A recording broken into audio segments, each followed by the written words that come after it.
जय हिंद जय भारत। आज बात करने वाले हैं अपेंडिक्स के बारे में। इसको अपेंडिक्स को क्या बोलते हैं? अपेंडिसाइटिस भी बोला जाता है। ठीक है, अपेंडिक्स क्यों होता है, होने का मुख्य रीज़न क्या है, और हो गया तो क्या क्या लक्षण देखने को मिलेगा। ठीक है, इसमें बात करेंगे अपेंडिक्स होता क्यों है। ठीक है, क्या अपेंडिक्स हो गया तो बुखार होगा, क्या दर्द होता है, हाँ ये सब इसको ए से लेकर जेड तक इसके बारे में बात करते हैं। क्या होता है बता दूँ। इसमें देखा जाता है कि अपेंडिसाइटिस शरीर में अपेंडिक्स नामक एक अंदरूनी अंग में होता है। जो क्या होता है कि अपेंडिक्स एक पतली और छोटी सी ट्यूब में होती है, जिसकी लंबाई लगभग 2 से 3 इंच होती है। बड़ी आंत में जहाँ पर मल बनता है वहाँ पर यह आंत से जुड़ी होती है। अपेंडिक्स में होने वाली एक दर्द भरी सूजन को अपेंडिसाइटिस के नाम से भी जाना जाता है। इसमें ये भी देखा जाता है जिसे कि अपेंडिसाइटिस से के शुरुआत में आमतौर पर पेट के बीच में हिस्से में बार बार दर्द होता है। कुछ घंटों कुछ दर्द पेट में भी दाहिने निचले भाग में भी रहते हैं। ये भी होता है जहाँ पर अपेंडिक्स स्थित होता है और दर्द गंभीर बन जाता है। इसके साथ ये भी देखा जाता है जैसे कि इसका दर्द खास तौर पर चलने या खांसने या हर जगह को जहाँ पे हुआ वहाँ दबाने पर ज़्यादा गंभीर रूप से दर्द होता है। ठीक है, इसमें भी होता है जैसे कि अपेंडिसाइटिस होने पर भी जी में चलना, मलती उल्टी, भूख कम लगना, बुखार आना, लाल चेहरा होना जैसे लक्षण आपको देखने को मिल सकता है। इसमें भी देखा जाता है जैसे अपेंडिक्स 2 प्रकार का होता है। ठीक है, अपेंडिसाइटिस 2 प्रकार के, पहले एक एक्यूट यानी तीव्र अपेंडिक्स और दूसरा होता है क्रोनिक यानी अस्थायी अपेंडिक्स होता है। ठीक है, इसमें देखा जाता है कि एक्यूट में क्या होता है। एक्यूट में ये होता है कि अपेंडिसाइटिस बहुत जल्दी विकसित होता है, इसको बोलते हैं एक्यूट, और जिसमें कुछ घंटों से दिनों का समय लगता है, इसको बोलते हैं क्रोनिक अपेंडिसाइटिस। सूजन होती है जो काफ़ी लंबे समय तक बनी रहती है। इसमें लंबे समय तक बनी रहती है उसे क्रोनिक अपेंडिसाइटिस बोला जाता है, और जो कुछ घंटों से कुछ दिनों तक जो रहती है उसे उसको क्या बोलते हैं? एक्यूट अपेंडिसाइटिस बोलते हैं। ठीक है, और इसमें होता है कि अगर कोई अपेंडिसाइटिस से ग्रस्त हो तो उसके पेट में अपेंडिक्स को जितना जल्दी हो सके सर्जरी करके निकाल देना चाहिए, क्योंकि इसमें होता है कि अपेंडिक्स के ऑपरेशन को अपेंडेक्टोमी के नाम से भी जाना जाता है। अगर किसी व्यक्ति को अपेंडिसाइटिक होने की संभावना है लेकिन उसका निदान करना संभव नहीं है, यह है कि तो उसे सर्जरी की सलाह दी जाती है। ऐसी सलाह इसलिए दी जाती है क्योंकि अपेंडिक्स को फटने का जोखिम लेने से बेहतर है अपेंडिक्स को निकाल देना। ठीक है, इसमें देखा जाता है कि अगर किसी व्यक्ति को अपेंडिक्स हुआ है तो उसे निकाल देने में ही बेटर होगा। सोचेंगे कि दवाई से ठीक हो जाएगा, तो दवाई से ठीक होने वाली बीमारी नहीं है। ठीक है, ठीक, इसमें इसीलिए डॉक्टर सलाह देते हैं कि अपेंडिक्स हो गया तो आप चुपचाप निकाल दीजिए, नहीं तो अपेंडिक्स फट जाने पर पूरा शरीर में पॉइजन हो जाएगा, पूरा शरीर पीला नीला भी होने लगता है। ठीक है, इसमें दिखाया गया है जैसे मानव शरीर में अपेंडिक्स को कोई महत्वपूर्ण काम नहीं है और इनमें निकाल देने से कोई भी दीर्घकालीन समस्या उत्पन्न भी नहीं होती है। ठीक है, अब बात करते हैं कि अपेंडिक्स कितने प्रकार के होते हैं। मैं बताया था कि अपेंडिक्स 2 प्रकार के होते हैं, एक एक्यूट होता है और दूसरा होता है क्रोनिक। तो बात करते हैं एक्यूट में, यानी एक्यूट अपेंडिसाइटिस में क्या होता है। एक्यूट यानी तीव्र अपेंडिसाइटिस अपने नाम की तरह होती है, जो बहुत तेज़ी से विकसित होती है। आमतौर पर यह कुछ ही घंटों या दिनों में विकसित हो जाते हैं। देखा जाता है कि इसका पता लगाना आसान होता है और इसके तुरंत इलाज के लिए सर्जरी की जरूरत पड़ती है। यह तब होता है जब अपेंडिक्स में विषाणु, जीवाणु, संक्रमण, मल या किसी अन्य प्रकार की रुकावट के कारण पूरी तरह से रुकावट आ जाती है। जब अपेंडिक्स में बैक्टीरिया तेजी से पैदा होने लगती है तो इसमें सूजन और मवाद यानी पस बनने लगता है, जो अपेंडिक्स के बेजान होने का भी कारण भी बन सकता है। ठीक है, अपेंडिक्स हो गया तो इतना दर्द तेज होता है चुभन जैसा कि आपको दर्द बर्दाश्त नहीं होता है। ठीक है, किसी किसी में अपेंडिक्स की वजह से दर्द की वजह से बेहोश भी हो जाते हैं लोग। ठीक है, तो उसको एकदम निदान है। अगर अपेंडिक्स हो गया तो आप कुछ नहीं कीजिए, उसका मेडिसिन अगर सलाह देते हैं तो कीजिए, नहीं तो उससे अपेंडिक्स नहीं ऑपरेशन करवा के निकलवा दीजिए, ठीक है, सस्ता उपाय। अब बात करते हैं एक्यूट। अब बात करते हैं क्रोनिक। क्रोनिक क्या होता है? क्रोनिक अपेंडिक्स में क्या होता है, इसमें देखा जाता है कि इसमें सूजन लंबे समय तक रहती है, इसमें लंबे समय तक सूजन रहती है। अपेंडिसाइटिस के मामले में यह सिर्फ 1.5% तक ही दर्ज किया गया है। क्रोनिक अपेंडिसाइटिस से अपेंडिक्स में थोड़ा थोड़ा करके रुकावट होने लगती है, जो इसके आसपास ऊतकों में सूजन के कारण भी बन सकता है। ये भी देखा जाता है कि आंतरिक दबाव के कारण सूजन और अधिक गंभीर होती है। हालांकि अपेंडिक्स फटने की बजाय रुकावट समय साथ दबाव के कारण खुल जाती है। इस प्रकार के लक्षण कम या यहाँ तक कि खत्म भी हो जाती है, ठीक है। अब बात करते हैं कि क्रोनिक अपेंडिसाइटिस और एक्यूट अपेंडिसाइटिस में अंतर मैं बता रहा हूँ, ठीक है। इसमें क्या होता है, देखा जाता है कि जैसे कि क्रोनिक और एक्यूट अपेंडिसाइटिस के कई बार उलझन में डालते हैं कि अपेंडिक्स क्रोनिक है कि एक्यूट है, उलझन में डाल देते हैं, ठीक है। लेकिन देखा है कि क्योंकि ये कई मामलों में क्रोनिक अपेंडिसाइटिस का निदान तब तक नहीं हो पाता जब तक एक्यूट अपेंडिसाइटिस का रूप ना धारण कर पा रहा हो, ठीक है। इसमें देखा जाता है कि क्रोनिक अपेंडिसाइटिस के लक्षण सौम्य यानी कम होते हैं, जो लंबे समय तक रहते हैं और कभी कभी गायब भी हो जाते हैं दर्द, ठीक है। इसमें देखा जाता है कि तो कभी फिर से दिखने लग जाते हैं, कभी कभी गायब हो जाते हैं, कभी कभी फिर से दिखने लगते हैं। कई बार इसका निदान करने के लिए कई हफ्तों कई महीनों तक भी साल भर भी लग जाता है, ठीक है, इसका जांच करने के लिए, ठीक है। और इसमें देखा जाता है कि जब एक्यूट अपेंडिसाइटिस के लक्षण काफ़ी गंभीर हो तो 24 से 48 घंटे के भीतर अचानक से दिखने लग जाते हैं। एक्यूट अपेंडिसाइटिस को तत्काल इलाज की ज़रूरत पड़ती है।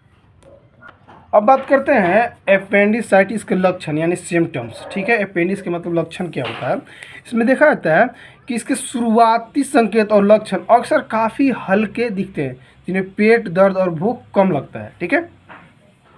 इसमें देखा जाता है कि फिर जैसे जैसे धीरे धीरे अपेंडिसाइटिस बढ़ता है और जो दर्द के एक मुख्य लक्षण बन जाता है, जो प्रभावित जगह तक ही सीमित नहीं रहता बल्कि इसके इर्द गिर्द आंतरिक अंगों में भी फैल जाता है, ठीक है। इसके साथ ये भी देखा जाता है कि रोगी को पूछे जाने पर दर्द की सटीक जगह बताने में मुश्किल होती है। ज़्यादातर लोग दर्द को अपने पेट पर दर्द वाली जगह के चारों तरफ उंगली घुमाते हुए बताते हैं कि यहाँ नहीं, ऐसे से हो रहा है दर्द, इसे यहाँ पे दर्द हो रहा है ना, वाले अपेंडिक्स यहाँ, तो यहाँ ऐसे कहते हैं, लेकिन एग्जैक्ट ऐसे नहीं कहते कि यहाँ ही दर्द हो रहा है, ठीक है, ठीक, घुमाते हुए बताते हैं। ये भी करते हैं जिससे कि फिर समय के साथ दर्द पेट के निचले हिस्से में स्थिर हो जाता है और मरीज शायद दर्द के सटीक स्थान को पहचान पाने में कामयाब हो जाता है, ठीक है। ये भी होता है कंडीशन। इसके साथ ये भी होता है, अगर ये लक्षण पहले ना दिखे तो अपेंडिसाइटिस का दूसरा लक्षण भूख कम लगना, यहाँ या बढ़कर भी जी मचलना, यहाँ तक कि उल्टी भी लगना बन सकता है। ये भी होता है जैसे सूजन बढ़कर आंतों तक पहुँच जाती है और उनमें रुकावट पैदा भी कर सकती है। ऐसी स्थिति में मलती और उल्टी लगने के लक्षण पैदा हो सकते हैं, ठीक है। इसके साथ क्या होता है, इसे नाभि या पेट के ऊपरी हिस्से में हल्का हल्का पेट दर्द, ठीक, निचले दाएं हिस्से की ओर जाते हुए तेज दर्द हो सकता है, ठीक है। भूख न लगना, पेट में दर्द शुरू होने के बाद मलती और उल्टी होना, पेट में सूजन, फीवर आपको रहेगा 99 to 102 डिग्री फ़ारेनहाइट बुखार रहेगा आपको, ठीक है। पेट के ऊपरी या निचले हिस्से में पीठ या मलाशय में कहीं भी हल्का तेज दर्द, पेशाब करने में परेशानी, पेट में गंभीर ऐंठन, गैस के साथ कब्ज या दस्त की समस्या अपेंडिसाइटिस के पेशाब को प्रभावित भी कर सकता है, ठीक है। इसमें देखा जाता है अगर किसी व्यक्ति को अपेंडिसाइटिस होने का संदेह मात्र हो तो उसके जुलाम की गोलियां नहीं ले देनी चाहिए, ठीक है। किसी अगर व्यक्ति को अपेंडिसाइटिस के लक्षण अगर दिखने रहे हो या अनुमान हो तो उससे जो जुलाम की गोलियां होती है उसे नहीं देना चाहिए। क्या होता है कि अपेंडिसाइटिस को प्रभावित व्यक्ति अगर जुलाम की गोलियां को ले ले तो अपेंडिक्स फट भी सकता है, ठीक है। फट गया तो फिर आपको दिक्कत होने लगता है, ठीक है। अब इसमें क्या होता है कि जैसे अगर इन लक्षणों के साथ अगर आपके पेट में दाहिनी तरफ कोमलता महसूस हो रही हो तो तुरंत डॉक्टर के चेकअप करवाएं, डॉक्टर से तुरंत जाकर चेकअप करवाएं, ठीक है। फिर अपेंडिसाइटिस को बहुत जल्द आपातकालीन चिकित्सा का रूप भी बन सकता है, ठीक है। उन्हें तुरंत ही वो इन्फेक्शन की वजह से भी स्वेलिंग हो जाता है, उसकी वजह से भी मवाद भी बढ़ जाता है, पस बढ़ जाता है, जिससे फटने के भी चांसेस हो जाते हैं। अब बात करते हैं कि अपेंडिक्स होने के मुख्य रीजन क्या है, अपेंडिक्स होता कैसे है, क्यों होता है, ठीक है। इसके बारे में बता दूँ। इसमें देखा जाता है कि मुख्य कारण क्या होता है कि अपेंडिक्स किसी भी उम्र के व्यक्ति को हो सकता है, ठीक है। अपेंडिक्स किसी भी उम्र के व्यक्ति को होने पर क्या होता है, ज़्यादातर क्या होता है कि कॉमन एज में चिल्ड्रेन एंड मेल के ज़्यादा होता है, ठीक है। चिल्ड्रेन को होता है और मेल के अपेंडिक्स होने के चांसेस ज़्यादा होते हैं, ठीक है। देखा जाता है जैसे कि ऐसा माना भी जाता है कि अपेंडिसाइटिस तभी होता है जब सीक्म एक थैली होती है जो छोटी आंत और बड़ी आंत में मेल से जुड़ी होती है। इसमें खुलने वाले अपेंडिक्स का रास्ता एक छिद्र बंद हो जाता है या रुकावट अपेंडिक्स के अंदर एक मोटा बलगम जैसा द्रव बनने के कारण या मल जो सीकम से अपेंडिक्स के अंदर चला जाता है उसके कारण हो सकती है। यह द्रव या मल कठोर होकर पत्थर की तरह मजबूत बन जाते हैं जो फंसकर छिद्र को बंद कर देता है।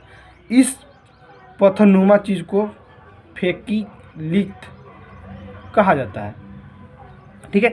इसमें भी देखा जाता है जैसे कि इसके अलावा कई बार अपेंडिक्स में लसिका ऊतकों यानी लैसिटिक टिश्यू में सूजन आ जाती है और वे फैल कर छिद्र को बंद कर देते हैं। अपेंडिक्स में बैक्टीरिया समान रूप में पाए जाते हैं लेकिन रुकावट होने के बाद कई गुना ज़्यादा बढ़ भी जाते हैं, ठीक है। इसमें ये भी देखा जाता है कि अपेंडिक्स की परतों पर हमला करके संक्रमण फैलाने का शुरुआती भी कर देते हैं, ठीक है। इसमें ये भी देखा जाता है कि जब बैक्टीरिया का हमला बढ़ता रहता है तो उस पर शारीरिक प्रतिक्रिया देता है और यह हमला सूजन का रूप धारण कर लेता है।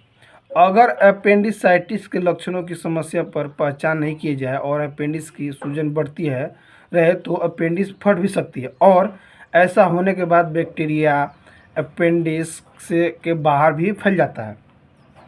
इसमें देखा जाता है कि अपेंडिक्स के फटने के बाद बैक्टीरिया द्वारा संक्रमण पूरे शरीर में फैल जाता है, ठीक है।